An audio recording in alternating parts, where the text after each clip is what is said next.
मैं doctor Manoj Awasthi, SPC government college Ajmer, political science department से। कल हमने मनु के बारे में बातचीत शुरू की थी। BA part first MDS university का जो सलेबस है उसके पेपर सेकंड की हम चर्चा कर रहे हैं अपने इन लेक्चर्स की सीरीज़ में। आज मैं मनु के जो परराष्ट्र संबंध हैं, जिसे आप फॉरेन पॉलिसी कहते हैं, मनु ने उसके लिए परराष्ट्र संबंध यानी दूसरे राष्ट्रों के साथ संबंध शब्द का प्रयोग किया है। परराष्ट्र संबंधों के संदर्भ में मनु ने 4 उपायों का जिक्र किया है। अक्सर आप कहावतों में, बातचीत में इनको सुनते भी होंगे: साम, दाम, दंड और भेद।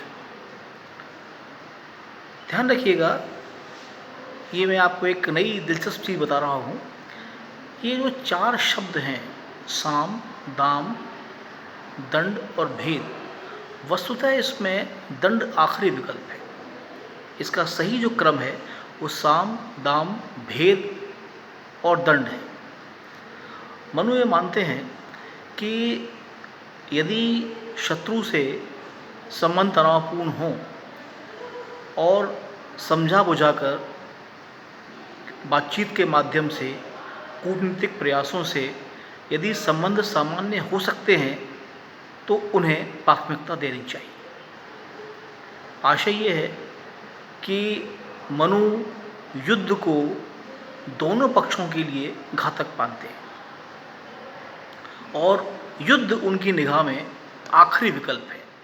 क्योंकि होता ये है कि यदि आपने संघर्ष को बुलावा दिया तो उसमें नुकसान दोनों पक्षों का होता है और हो सकता है और होगा ही।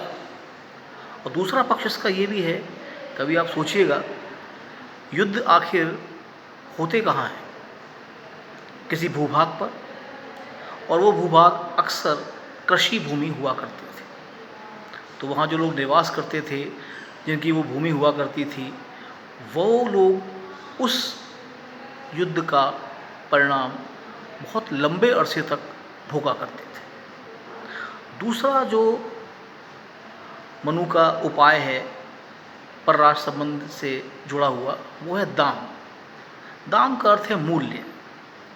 मूल्य धन के रूप में हो सकता है, वैवाहिक संबंधों के रूप में हो सकता है, किसी भूप्रदेश को किसी को देकर हो सकता है। यहाँ दाम का आशय केवल धन या मुद्राओं से नहीं है। दाम, जिसको आज उर्दू में कीमत भी कहा जाता है, वो केवल मुद्रा के रूप में अर्पित नहीं की जाती। जैसे आप प्राचीन काल में देखते होंगे, आपने कहानियाँ भी पढ़ी होंगी, विभिन्न राजाओं के बीच में वैवाहिक संबंध भी हुआ करते थे। ये वैवाहिक संबंध 2 राज्यों के बीच के तनाव को एक स्थायी शांतिपूर्ण समाधान दिया करते थे, ताकि, क्योंकि रिश्तेदार हैं, इसलिए युद्ध की संभावनाएं क्षीण या कम हो जाया करती थी। और जो विजुगिषु की परंपरा है, राजा का एक गुण बताया गया है मनुस्मृति में, विजिगिषु, अर्थात जीतने की इच्छा रखने वाला। तो यहाँ जीतना केवल शत्रु के राज्य को नहीं है। यदि आप कूटनीतिक प्रयासों से शांतिपूर्ण माध्यम से उसको जीतते हैं तो यह भी आपका बहुत बड़ा गुण माना जाएगा। तीसरा जो उपाय है वो है भेद। भेद का आशय है कूटनीति, राजनय, डिप्लोमेसी, जिसको आप बोलचाल की भाषा में कहते हैं कि यदि बातचीत के माध्यम से, शांति से आप किसी समस्या का समाधान निकाल सकते हैं तो ये विकल्प अपनाया जाना ज़्यादा बेहतर होगा।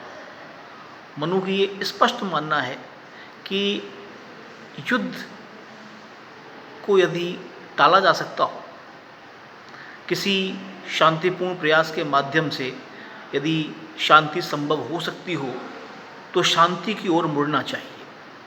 आपने देखा होगा, अभी जो कोरोना काल का दौर चला बीच में, अब तो बिल्कुल अंत पर चल रहा है, उस समय दूरदर्शन पर बहुत से पुराने सीरियल वगैरह टेलीकास्ट किए गए। महाभारत की कथा आपको याद होगी कि जब कृष्ण जाते हैं बातचीत करने के लिए दूत के रूप में, तो वो कहते हैं कि केवल 5 गांव दे दिए जाएं तो हम युद्ध नहीं करेंगे। अब आप सोचिए, पूरा इंद्रप्रस्थ, पूरा साम्राज्य था पांडवों के पास, लेकिन केवल 5 ग्राम प्राप्त करके वे शांति को स्वीकार कर रहे थे। इससे आप इस बात का अंदाज़ लगा सकते हैं कि भेद या समझा बुझाकर शांति के माध्यम से अपनी बात को मनवा लेना एक बहुत बड़ी कला होती है, जिस पर मनुस्मृति और जो आपके अगले अध्याय हैं जैसे कौटिल्य, उसमें तो पूरा अध्याय है इसके ऊपर कि भेद का प्रयोग जो हम आज तक देख रहे हैं। आप देखिए, मनुस्मृति कब लिखी गई है? ईसा से भी 1800-1900 बरस पहले, और आज तक कूटनीतिक प्रयास दुनिया का हर देश करता है समस्याओं के समाधान के लिए। यहाँ आप ध्यान रखें, ये जो राजनयिक प्रयास हैं, इनमें शांति के माध्यम से, दूतों के माध्यम से वैवाहिक संबंध स्थापित कर कर अपनी संतान को किसी दूसरे देश में राजदूत के रूप में भेजने के रूप में, जैसे अगर आपको ध्यान हो, अशोक ने बौद्ध धर्म के प्रचार के लिए अपने पुत्र महेंद्र और संघमित्रा को श्रीलंका भेजा था। कारण स्पष्ट था कि श्रीलंका की शक्ति अशोक की तुलना में बहुत कम थी, तो वो भयभीत थे कि क्या पता ये हम पर आक्रमण ना कर दे। लेकिन अशोक ने बड़े कूटनीतिक माध्यम से बौद्ध धर्म के प्रचार के लिए अपने इस प्रयास का प्रयोग किया। तो मनु ये मानते हैं कि अगर बातचीत के माध्यम से, कूटनीतिक प्रयासों से मंत्री स्तर पर शत्रु पक्ष के साथ युद्ध का समाधान किया जा सकता हो तो किया जाना चाहिए। आखिरी विकल्प है भेद, दंड, क्षमा करें, दंड का अर्थ है युद्ध। मनु की स्पष्ट मानना है कि जब कोई विकल्प ना बचे और पहले तीनों प्रयास असफल चले जाएं, तो राजा को युद्ध के मैदान में उतरना चाहिए। एक श्लोक का अनुवाद वो यूँ करते हैं कि यदि आप युद्ध में वीरगति को प्राप्त होते हैं तो आपकी वीरता आपको स्वर्ग दिलाती है, और यदि आप विजित होते हैं तो धरती पर आप ऐश्वर्य को भोगते हैं। तो ये साथियों 4 उपाय थे। अब इसके जो अन्य कई विकल्प हैं, प्रकार हैं और व्यवस्थाएं हैं, उसके बारे में हम आने वाले अध्यायों में आपसे और बातचीत करें। थैंक्स।